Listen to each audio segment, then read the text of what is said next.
Hey, welcome back to the Everyday Carry Experience. I'm Carl Lenore. Some of you may already know me. The past 18 years, I've hosted the longest running health and fitness podcast in the world, Superhuman Radio. I have retired that show to focus on this project because this project has real life-saving effects. And the thing that astonishes me the most when I talk to people about gun leash is this illusion that no one loses a gun. And I have people who challenge me. They've said things on Facebook like, this is a gimmick because I've owned and carried guns for 50 years and I've never lost my gun. And that's a one-person experiment. We know that over 700,000 handguns are lost and stolen in the United States every year. We also know, thanks to the ATF, that 50 to 70% of the handguns used by criminals were previously owned by law-abiding citizens, but then lost or stolen. So this idea that because you never lost a gun, that we should just ignore the fact that there are lost guns falling into criminal hands. My guest today is Bruce Cardenas. Open up his mic. Hi, Bruce. How are you? I'm great. How are you? Thanks for having me.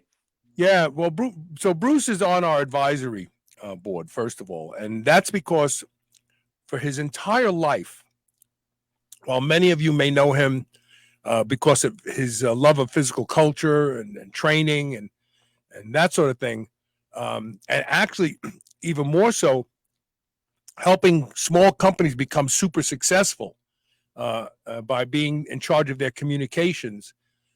What a lot of people may not know about you, Bruce, is where you started. And so give a snapshot of your history. You're a young man, you go into the Marines, right?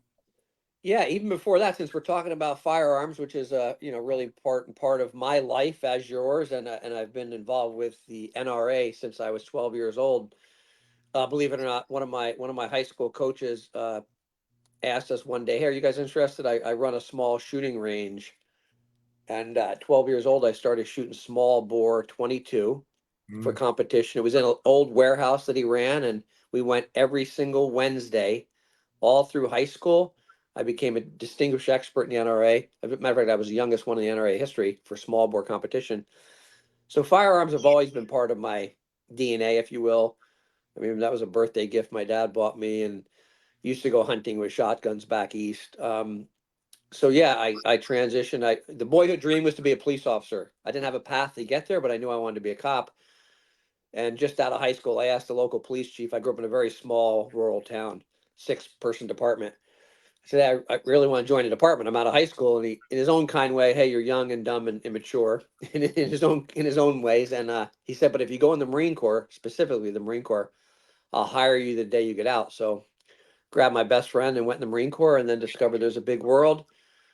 And I always remember this, that shooting skill I acquired when I was starting at 12 with the small bore really helped me because I was the number one shot in our battalion, graduating boot camp. So I've always been a big fan of firearms and the shooting skills that I acquired. So that launched me into the Marine Corps, and then obviously fulfilled my boyhood dream. I joined LAPD, which I'm coming up on, God, I'm dating myself. In January, I'll be 35 years involved with law enforcement. I got to ask you, you said shotgun country to hunt. Were you born in New York? No, New Jersey. Okay. And the Garden State, a lot of people think, but very rural where I grew up. Reservoirs, creeks, Right. Hunting, fishing. Yeah, very, very country. I spent my summers in Upper Greenwood Lake, New Jersey. Yeah. And it's opposite the Catskills on the Hudson. Yeah. People don't realize, but that's country. It still is some parts of that. It's Our beautiful. hometown hasn't changed. It was an old steel mill town in the 1800s, and it's still the same. Main Street, USA. And yeah, but the Appalachian Mountains, we hiked 50 miles every summer, and yeah, we did a lot of fishing, and you know, I'm not a big hunter anymore. I'm still a shooter, but yeah, we used to go hunting, back in the woods. Yeah. And it takes real skill to hunt with shotgun with a slug. And even if I remember back in the day, I used to buy Brennickies, right? They had the fins on them. Yeah, They were supposed to act like the barrel was rifled. yeah, But you got to be easily within that 50-yard range. So you have to really be good at allowing the deer to get close. right. I mean, the only thing next to that would be bow hunting, but shotgun. And then I used to hunt upstate New York. I still go back there once in a while to hunt Schoharie County. My Mm. cousin Joe owns about 120 acres up there. It's beautiful. Oh wow. But I remember hunting primitive arms. I had a Thompson Center, 50 caliber. Oh, wow. Yeah, it was beautiful, man. I love that, and I don't have it anymore. But Yeah. so let's back up a little bit. So Yeah. you went into LAPD, but you were injured in the Marines, were you not? Yeah. What happened? I my foot was crushed jumping off the back of a helicopter. But it's crazy. So, and while I have a disability, I never disclosed that. I probably wouldn't have got on the police department. I was able to Right. pass the physical.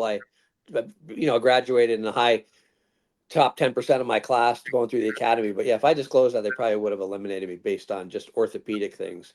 Yeah, and that's sad. That's sad. Yeah. So you get into the LAPD, but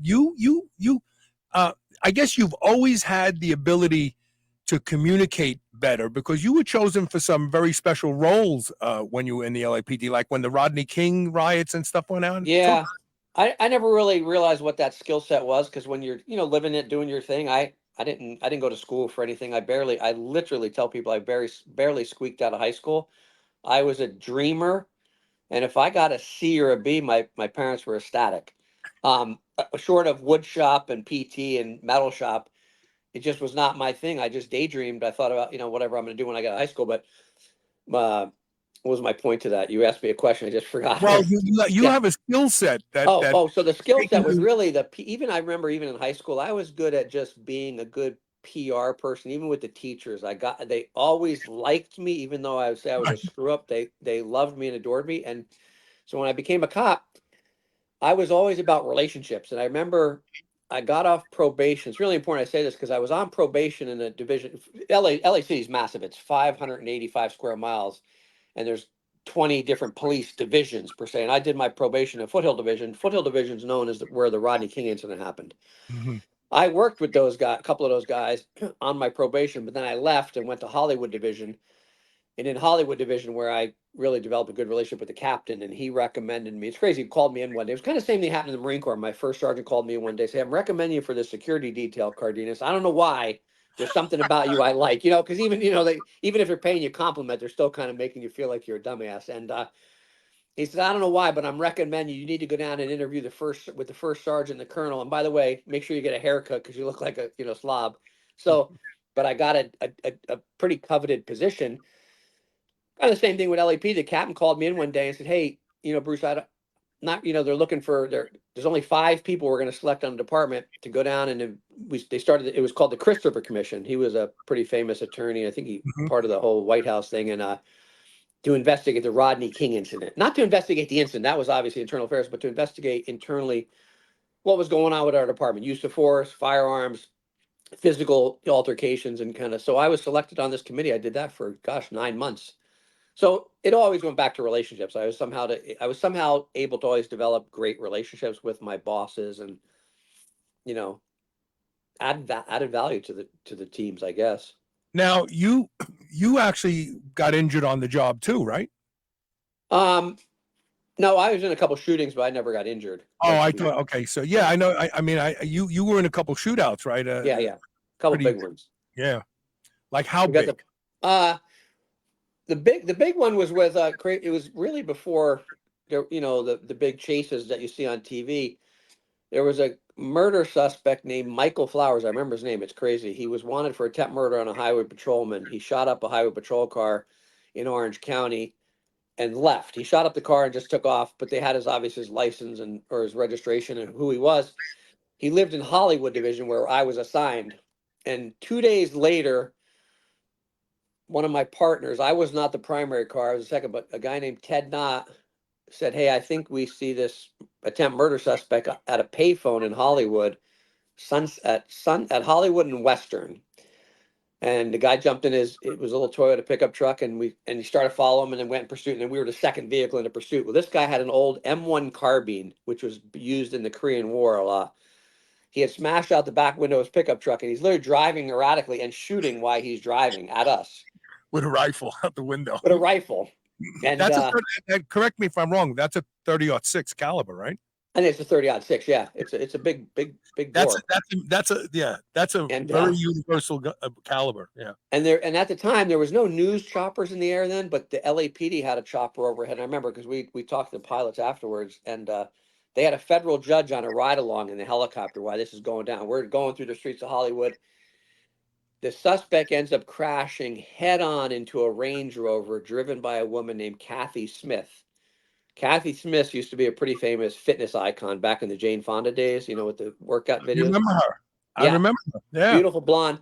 Now, I didn't know who she was. I mean, obviously, suspect crashes. We get out. I literally remember clear as day. I stepped out of the car and heard this sound like, because you don't have ear protection on, right? And he's within 25 feet of me, and I thought, Jesus, that's loud. But I immediately went in. It's true how the fight or flight thing, I went right into tunnel vision. I don't remember hearing anything after the first round went off, but we ended up having a running gun battle through a parking lot at Arby's restaurant where he used to come, to us.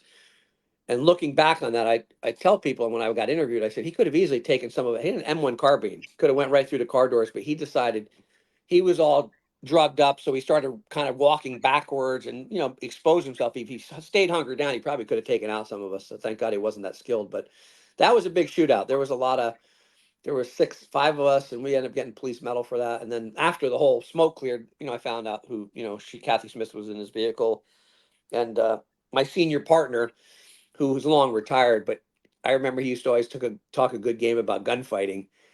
And when the smoke cleared and the captain or the sergeant showed up and said, "Hey, everyone that discharged your weapons, come on over here." And my partner Mike goes, "Hey Bruce, what are you doing?" And I said, "What do you mean? I emptied my weapon." And he ended up hitting the ground. He ended up hitting the ground and got behind the car, which is irrelevant, but he didn't get involved. He didn't engage. So sometimes it's a proven fact that fight or flight, you never know. People talk a good game, you have no idea what you're going to do until you're in the element. The Flowers guy, did you take him alive? No, he died. Yeah. You also ended up being a high-level bodyguard. You still do that? I still do that. I still maintain a couple clients. I don't really advertise it since I'm, gotten involved with other businesses, as the sports nutrition space. But yeah, I still have a couple clients. I got deep in it. We used to work for a retired Beverly Hills sergeant, like every cop, trying to make extra money. It's not like we're getting rich doing that. I started working some details for him, and after about a year, there was one client that really liked what I did, and he said, "Hey, we want to hire you directly." And I didn't know how that worked, so we did a deal with the security company. They paid me, paid him out, so he wasn't affected. I started my own company. That client to this day, who's he's still the chairman, or he's still under his portfolio. He owns Revlon Cosmetics. He's been a client of mine for now 30 years. I just started my own business, and once again, goes back to relationships. I started meeting people, connected with some good relationships, and ended up doing most of this executive protection for almost all the Sony music artists, Mariah Carey, Ricky Martin, Mark Anthony. So that I ended up transitioning out of being a cop because I was just doing too much with the security. Being a full-time cop, I'm still a reserve with the sheriffs, but I couldn't do it all. So the bodyguard business really took over my life, traveling all the time. I think that my brother-in-law worked for him. The guy, I'm trying to think of his name. It's not Silverman. The guy from Revlon. His name's Ronald Perlman. My brother-in-law John Finnegan, who retired from the 32nd precinct in New York, worked for him. Actually worked for him. He went to the office every day and he stayed there. He's married to a beautiful blonde who I can't think of. She looks like Angie Dickinson to me. You're talking about who? Perlman? Yeah. He used to be married to Ellen Barkin. Yeah, he was married to Ellen Barkin. Yeah. When my brother-in-law John actually bodyguarded him in New York. Yeah, he's always had security. He's got a townhouse on one side, and then right behind it through the courtyard is the office. They've always had off duty. They have a big Yeah, entourage of police back there. Yeah, yeah, that's so funny. yeah. So, how did you get into physical culture? Was it because you were law enforcement, you wanted to make sure that you were capable in a hand-to-hand type of a thing, or did you just love bodybuilding when you were young? I'll be honest with you. I had a poster of Arnold doing his famous back, the back pose Mm-hmm. in our little rec room in our house where we had a pool table. I'd always lifted weights. I literally had bought one of those sets of weights, with the plastic and the sand Yeah, inside, right? yeah, And then when I got into high school, there was a guy named Scott Leonardo, I think, and Jeff something. They were older than me, and they were righteous bodybuilders. Like they were biceps and triceps, and they were working out in the weight room. And they saw. I would just go in and work out, and it was a basic weight room, universal, like we all know. And there's some basic stuff, and they took a liking to me, and they said you have some potential. And I ended up doing my first powerlifting meet when I might have been a senior. Went to some little rickety powerlifting meet in some high school gymnasium and kind of just got bugged on it. And then there was a gym called Gibson's Gym that a couple miles from my house where I joined. And that kind of, I remember Frank Zane did a seminar there one time. So I've always had like that hook on it. And then when I went in yeah. the Marine Corps, there's either two things you do. You either party or you work out. And I worked out, and I was always surrounded by, guys that were really doing great things in powerlifting and bodybuilding. And so I did some competitive powerlifting when I was in the Marine Corps. Awesome. Bodybuilding wasn't my thing. I mean, I'll be honest with you. Yeah, me either. My training partner said, "Hey, let's get ready." I dieted down, and I said, "Dude, I can't do this, man. I can't. I'm just." And that's the thing. That for me, it was about getting stronger and improving on the 3 lifts. Yeah. And it was never about my body because I always carried. I don't think when I turned 50, I think I got down to 12% body fat. Oh, wow. Yeah, but and that's different. I'm 65 now. It's a lot harder to but I never wanted to diet down. I always just wanted to get stronger. That's all. Yeah, I enjoyed the powerlifting. I wasn't great. I competed in 242. I had like a 1740 total at best. Yeah, that's not shabby. And then when I joined the police department, I still did some, we had a, annual bench press contest. I like doing that stuff. And even now, I would say you and I, when you think about the population, we're probably still in the top 1 or 2% of strength. Absolutely. As far as like my training partners are both one's 34, one's 37, and I'm just as strong and probably stronger in some movements than they are. And they're strong guys. So I just enjoy lifting weights. Me too. And it's just always been part of my lifestyle. Yeah. Yeah. Yeah, it is. And we know now that the stronger you are and the more muscle you carry, the longer you live. So that old adage, the strong live long, is actually come back to be proven in science now. So that I just stay with. And don't get me wrong, I think when I was a cop, it was obviously some level of confidence and security. And you get tangled up with someone, it was always better. I think the strength was always on my side, right? And I also got some street creds. I've talked about this on podcasts before, where I always like to talk people into jail. I was a public relations guy even on the street, and I remember, you get some of these dudes out of prison and they're all jacked up, and I would usually strike a conversation, or they would ask me, "Hey, how many wheels do you do?" Because in the joint, it's how many plates, right. how many wheels, and I would have those kind of conversations and kind of, "Hey, what are you benching? What are you deadlifting?" As opposed to, shut the F up and put your hands up. Right. And it got me a much further, because those are the same guys. I got to tell you something, and it proved time and time again. If you ever had a challenge down in the hood, those are guys that weren't going to screw with you, because at least you treated them with respect. So right. So now let's talk about another phenomenon where you and I connect on. Yeah. And that is this notion that no one loses a gun. Yeah, that's bullshit. So I will say this. I pride myself on gun retention and knowing where my stuff is and everything, but I'll be honest with you. It was in Hollywood division. I used the restroom, and you got to take all your shit off and your gun belt and all that. And I had a backup weapon I used to keep in my waistband, not my primary, but in my waistband, tucked in my waistband. I took it off and I put it on the counter. And I got dressed and I forgot it. Now, thank God, I had a cool boss who called me a short time later and said, "Hey, I think you left something in the, which was cool, right? But that could Right. have easily, I mean, I'm not saying I could have been in Disneyland and that happened, right? It happens because I personally know a dozen people that have been seniored SWAT guys, train killers that have shit happens. I know, and the thing that baffles me the most when I get these pompous, self-righteous people who are like, if you lose a gun, you shouldn't be allowed to carry a gun. They just haven't lost the gun yet. That's my experience, and it's fascinating to me. The patent for this automobile seatbelt was filed in 1885. For the seatbelt? Yes. Wow.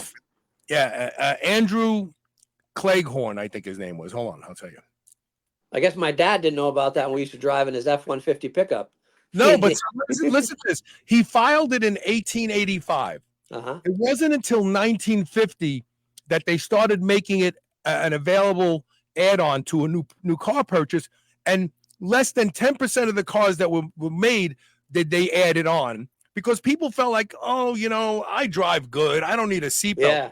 Then, as we had more and more cars on the road and more car accidents, by the 70s, they started teaching us about it. Remember, they used to, when we were kids, run the commercials, click, what did they say? Click it, or now it's click it or ticket. Now it's the law because they know it saves lives. Yeah.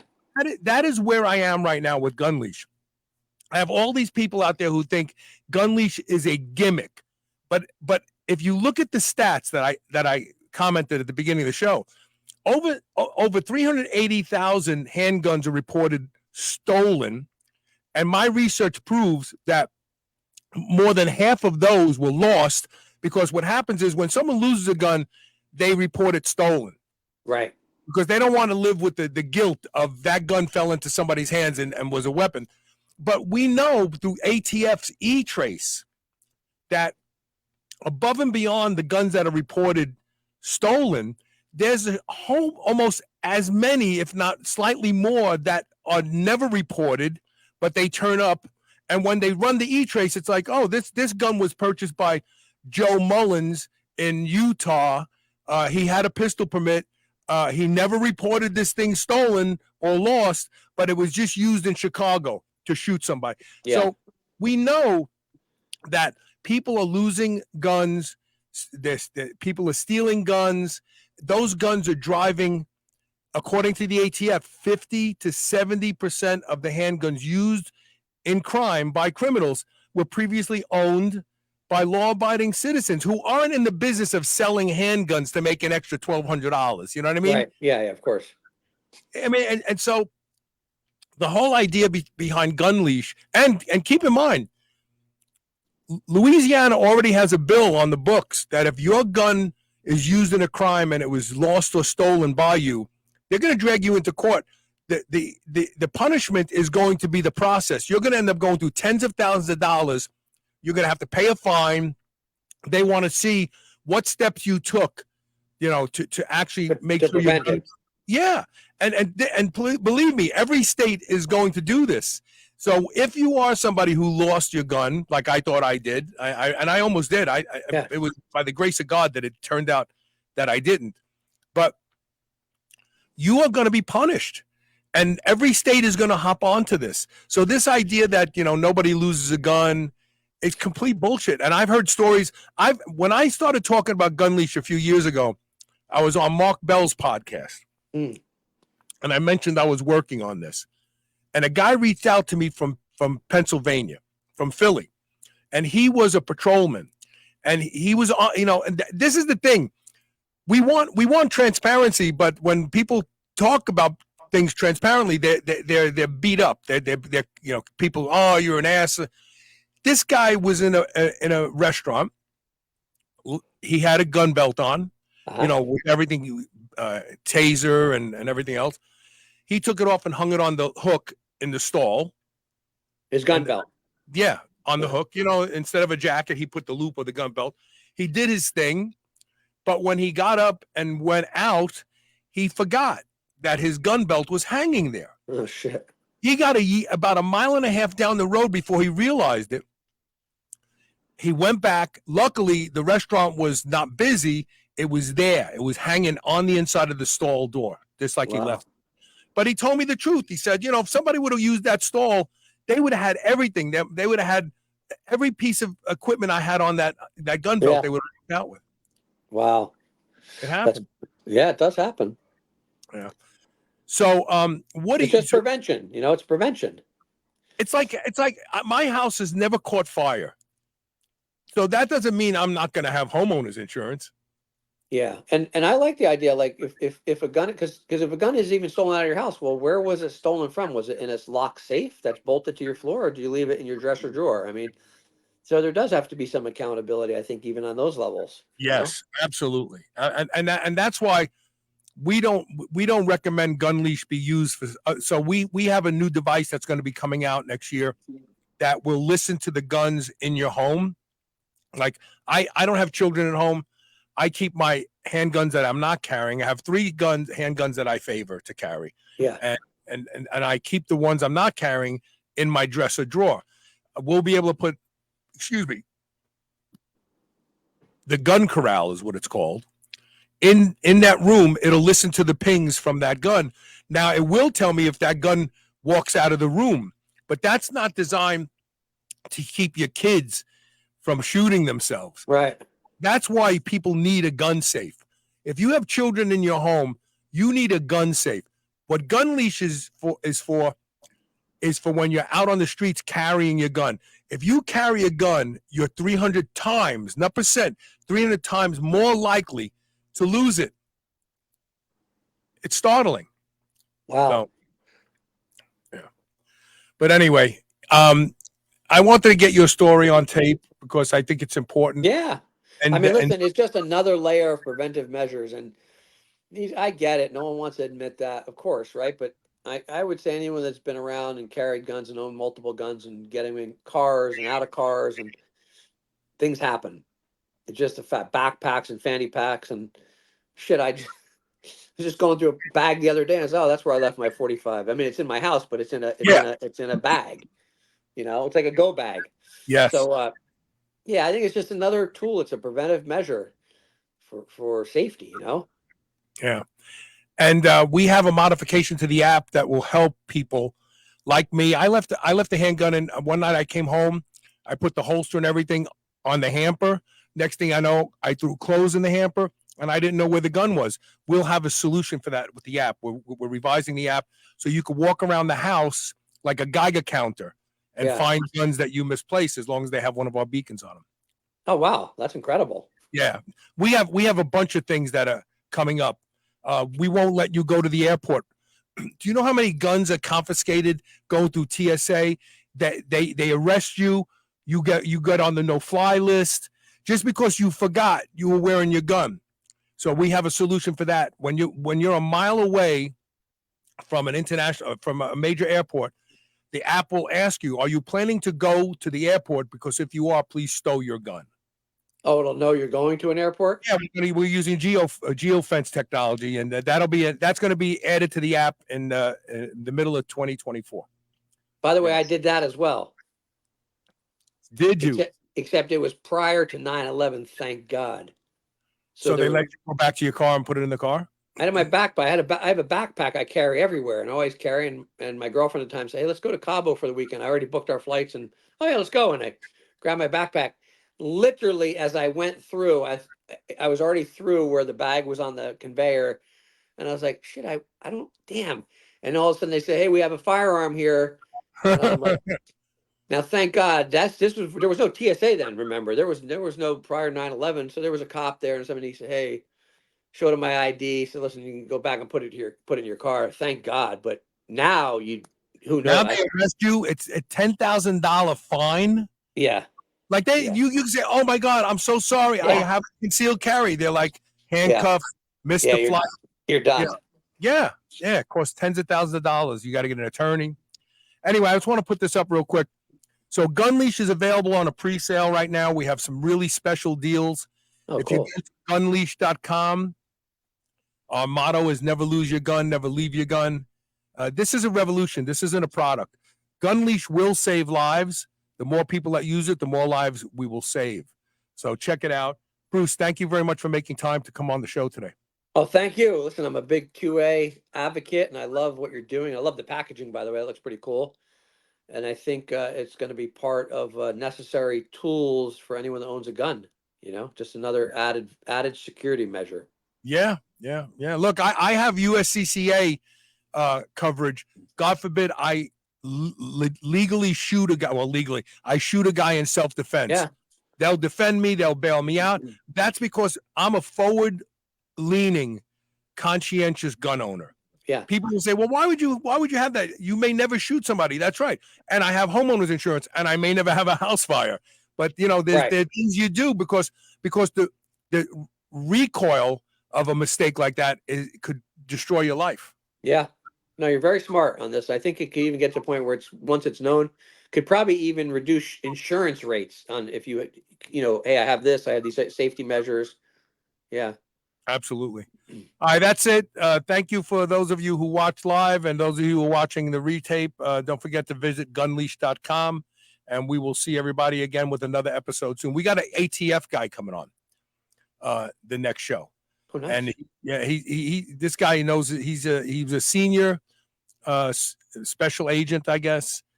He's also he trains bomb, like how they handle the bombs and stuff like that. But he's going to be coming on to talk about the reality. The ATF ATF doesn't make laws. Politicians make laws. ATF follows the laws that are made, just like a police officer. Police officer is just there to enforce the existing laws. He says to me, the ATF doesn't want a ban on guns. They don't want guns to go away. That's more of their business than tobacco and alcohol, he said. So interesting, yeah. Wow. We're going to keep him on soon. All right. Thanks, Bruce. Thanks to everybody. Don't forget, share the show. You never know who you're going to help. Take care.